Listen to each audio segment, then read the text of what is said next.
Hey everybody, I'm Scott Butwell and I'm here with Mike Butler. And we're brothers, even though I'm Butwell and this is his last name is Butler.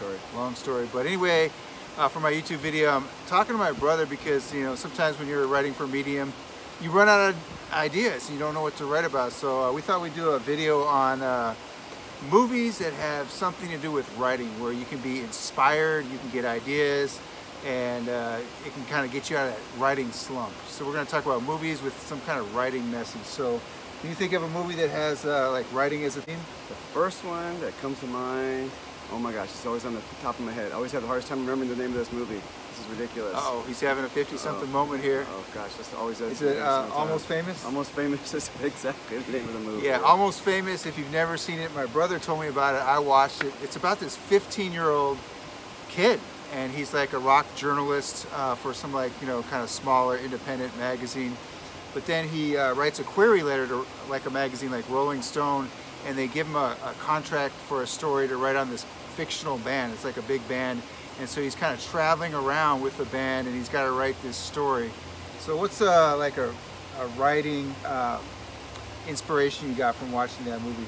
The main thing is like he's like going inside, he's going with the band. So I mean, that's like, who gets to do that? It's just an amazing experience. So I think this allows the reader, like you're taking them inside, you really got to make sure you pull out no stops and really get to know them and hold no secrets, and you're the eyes and the ears of the band. This gives you a great opportunity to share your emotions of this experience and go where no one's gone before. So that's what I gathered from it. And I think for me, one of the inspirations that I got from it is there's this airplane scene. Yeah, I was going to say that. Yeah. Remember that airplane scene? Oh, yeah, that's my next tease. Best scene in the movie. You want to describe the airplane scene? Basically, they're on an airplane. They think the plane's going to crash. It's like it's kind of shaking, and the pilot's warning them. So they all give their true confessions, like things like they basically come out of the closet, basically. Yeah, things they think but they never say. Yeah, so you can kind of imagine where they're going with this. But yeah, you guys see the movie just for that scene alone. Did you know that this movie, Cameron Crowe's the director, but it's based on his life and when he became a writer? Did you know that? I knew that. Okay. You knew that. I didn't know if you knew that. So one cool thing about that scene is during this whole time, they're all kind of, you know, embracing and welcoming this kid into their, you know, backstage and into their lives, but they're all kind of leery because they know he's a writer, even though he's young. They don't know he's 15. They think he's like, you know, maybe 19, 18 with that young face. But this whole time they're like, you know, not sure if they should trust him. And here they just divulge all this personal information about each other. So it becomes like a great part, probably the opening of his story. Exactly. And the thing that I remember the most is after that scene ends, they're walking out. They just survived. They thought they were going to die, and he's got to go back home. You know, he's like 15. He's got to go back to graduate. And one of the band members, I think it was the guitarist, yeah, he says to him, he gives him this advice. He just says, "Hey, write whatever you want." Yeah, that's great advice. And if you think about that, you know, writing on Medium, you know, that's great advice. You know, because, you know, you really got to find those subjects that, you know, you want to write about. You know, those subjects that you really care about, and just kind of, you know, that's the cool part about Medium. You can write whatever you want, and you got to find, I know I'm kind of rambling here, but you got to find those things that are meaningful to you, and just feel free to kind of let them out there. You know, I think people really respond the most when you take a personal story or something that's happened to you that you've never shared with anyone else. Yeah, I agree. And that's kind of where he goes with this story. He's kind of giving him the inside view of this band that no one else could write except for him, and he just tells it that way, you know. It's like you're taking whether it be a locker room or whatever you want to call the room that the rock stars are in, it's like you're taking that wall and you're breaking it down, and you're letting people inside that coveted, that sacred area, and you're telling, again, you're the eyes and the ears, you're getting that inside information. So yeah, I just really dug that. I thought it was a great film and well done. And it does. It inspires you to want to tell your stories, what's personal to you. He's also got this great mentoring relationship he has with, was it Philip Hoffman? Yeah, Philip Seymour Hoffman. Yeah. He's like an older journalist, and he's kind of calling him, you know, frequently for advice. So I think too, a good message for that. If you can have a mentor, we're kind of like mentors with each other. Yes. On Medium, I like to share my links with my brother. My brother likes to share his with me, so we kind of give each other feedback. And everything he said ever, it's always been point on, 100%. There hasn't been one time. So it's like when I send him a link, it's just like whatever he says. And I already know pretty much what's the good stuff. So I know, like, I'm looking for where he says I could tighten it, some stuff where I could cut it, there's like a little fluff, get a little buzzsaw and get it out. Or he might suggest the headline could be a little bit better. Yeah. We had a crazy experience this weekend. I turned in a story to the memoirist, and you know, like 5 minutes later, I get a private note from my brother. He's my editor. My brother is, you know, my editor in Medium. And what was your opening line to me? My comment was, I wanted to act like I didn't know him. I was kind of playing like I didn't know him. I said, greetings, Mr. Butwell. I will be your editor for this project. My name is Mike Butler.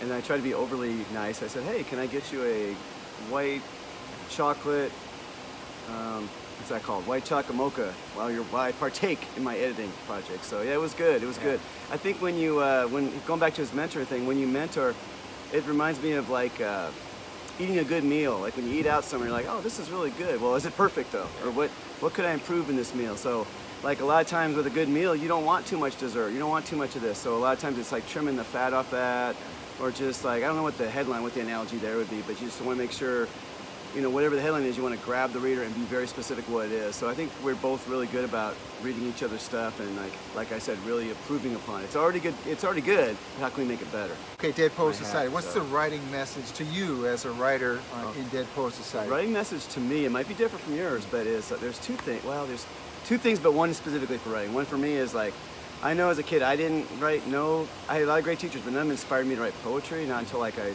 took like a college course. So that one really. To me, opened my eyes to poetry and to express yourself, to express your feelings on paper. That writing it's a great outlet for you. Like when those guys go to the cave and was it Rwanda or whatever the name was, they put themselves on paper and they read their poetry, and I'm like, dang, this is really cool what they're doing. It's like a sports team or something. So that was my message. That anybody can write poetry. It's free, and you can fill the paper of your emotions. It's a good outlet. That's good. The one thing I got is there's a lot of conformity in that movie. You know, I was watching it like scene by scene by scene. It felt like there was a school conformity where, you know, Robin Williams' character, Mr. Keating, he was really kind of going against the grain here because everything in the school was about, you know, preparing people for college, and it was like very rigorous. And he was trying to get them to kind of have an open mind, to see the world, to find their voice. And I think the other conformity there was the parents. You know, there's the one kid. His dad wouldn't even let him act in a play because it was school was all about getting into the right college, you know, and Robin Williams' character is trying to get them to kind of be able to see literature as a way to see the world and to kind of find your voice. I think it's true that we all have something to contribute. I think there's a line in there that, you know, we all have a verse to contribute. Yeah, exactly. And that's the great part about Medium. Yeah, exactly. Tying this back to Medium is that, you know, I think we're all going through different stuff. And I think some of the best stories are when you just take that everyday stuff that you're going through and you share that, you know, and you contribute that as your verse to the world. All right, how about another writing movie, maybe one going way, way back? You got one in the vault? Finding Forrester? Finding Forrester, right, man. Okay, if you haven't seen this movie, this is one you might want to go watch. It's got a different writing theme all the way throughout. You want to introduce it? Yeah, I believe it's got Sean Connery's like the mentor. He's based on J.D. Salinger. J.D. Salinger, like a Pulitzer Prize winning writer. It's kind of who it's loosely based on. And he's teaching in like a school, an urban city school, and he gets this. Wait, he's not teaching. I'm sorry. Yeah, he's at home. He's like a recluse. He's just kind of at home. But the student in the movie is going to an inner city school, and he needs help with his. He needs to find his voice and everything, and this character like inspires him to put his ideas on paper. He's also a very good basketball player, but I guess he's struggling in the classroom, and this reclusive writer helps him to find his voice and realize he is a really good writer. How about a writing inspiration you got from that movie? Can you think of one? I would just say, like, again, just taking life's experiences and putting that on paper, like that you're able to, whatever you experience, whatever you feel, whatever you do in life, you put that on paper, and it's amazing how it helps you to feel your emotions. When you remember something, you want to remember, what did I feel at that exact moment, and that can have an impact not only on you, but on other people when they read it. Yeah. What's really interesting is, again, it goes back to being a mentor, you know? Yeah. You got this older writer who's written this Pulitzer Prize winning book, and you got this younger writer who's like high school age. And I think, again, it speaks to how much, you know, that's important. Our mentor can help you, you know, can kind of just share some of the things that they've learned along the way. Because the younger writer, he's got a voice, you know, he's got talent, but maybe he just needs a little bit of, you know, seasoning and advice, tips from the older writer. And what's really interesting though in the movie is the younger writer, high school age, he really has an influence on the older writer as far as kind of getting him out back outside of his house. So it's like an interesting inspiration reverse. They go to this basketball game at Madison Square Garden. So the younger writer kind of inspires him to kind of start living his life again. They're both helping each other out. So while he's mentoring him on writing, he's actually not mentoring, but he's inspiring him to, hey, there's a world out there. You know, don't just live in your apartment the whole time. So it's like they're helping one another, and at the time they don't even realize it. Yeah.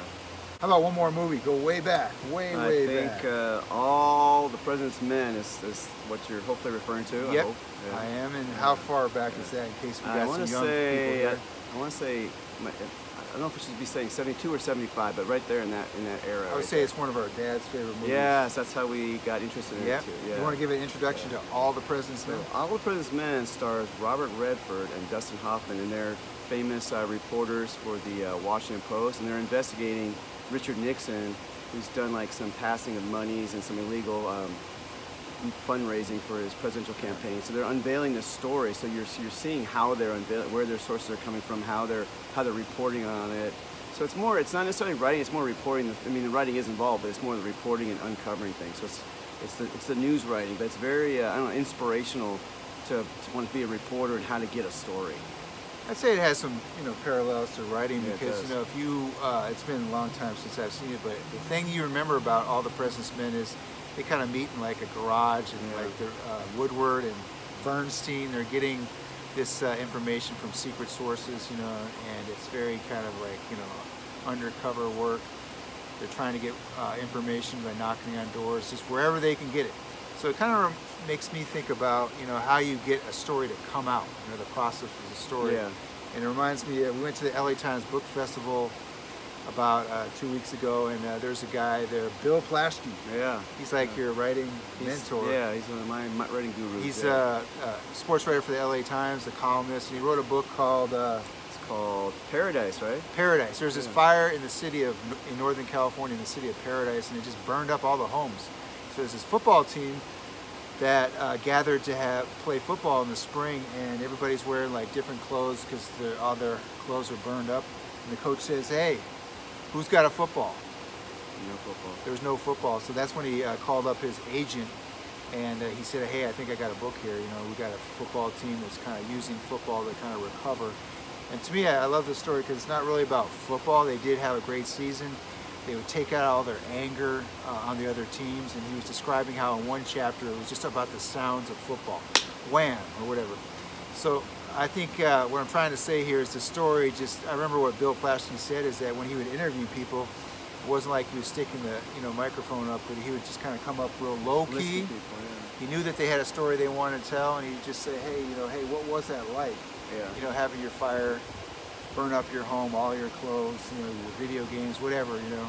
And I think a story, you know, without having to report it, but a story you're writing about your own life, it's going to leak out a little bit like that. You know, you just have to kind of let it out a little bit at a time, whatever story it is, and just kind of trust that there's a story that wants to be told. And what needs to be, that's exactly what he said. He said, you know, you have a story that's bigger than just this little newspaper article when it wants to be told and when it needs to be told. Like, this story needed to be told about how this community came together, and the football was the Band-Aid and stuff that helped them to heal from this fire and come back together as a community. So yeah, it was a great story and great session. All right, let's sum this up here. First movie, what was it? Let's see if we can remember. Almost Famous. He's put me on the spot. All right, would you give it a thumbs up? I'd give it let me get 2 up here. 2. Of course, we're both 2, but 2 enthusiastic thumbs up. Yeah, this is Siskel and this is Siskel and Ebert for anybody who's around in the 80s. And why was it 2 thumbs up for Almost Famous? It's just got a great message. You want to keep watching it. You want to know where these characters are going, how he's getting his story. Are they gonna trust him? What's he gonna write about? There's just so much mystery. The relationships amongst the characters is great. Just, if you love music too, I love. That's what I was about to Two say. things I love. I love music and writing, so this has both of them. If you love music and writing, you haven't seen it, Almost Famous. And people jumping off roofs into pools. That's in there too. So yeah, I like that too. All right, second movie. We're 50 movie. something here, so let's see if we can remember. Here we go. Robin Williams. Okay, Dead Poet Society. All right, 2 thumbs up, and why? Easily 2 thumbs up. Again, for me, it's going back to that poetry thing. Is I didn't like poetry.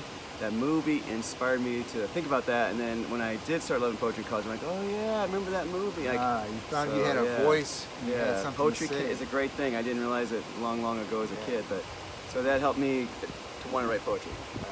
Movie number 3. Can you remember it? I hope it's Finding Forrester. Finding Forrester. 2 thumbs up for Finding Forrester? 2 thumbs up, easily 2 thumbs up. And what was the message there? Just the message of the importance of a mentor, helping you find your voice, helping you get your ideas on paper. It's awesome. And you're not always going to have a face-to-face mentor, or it could be a friend, a brother.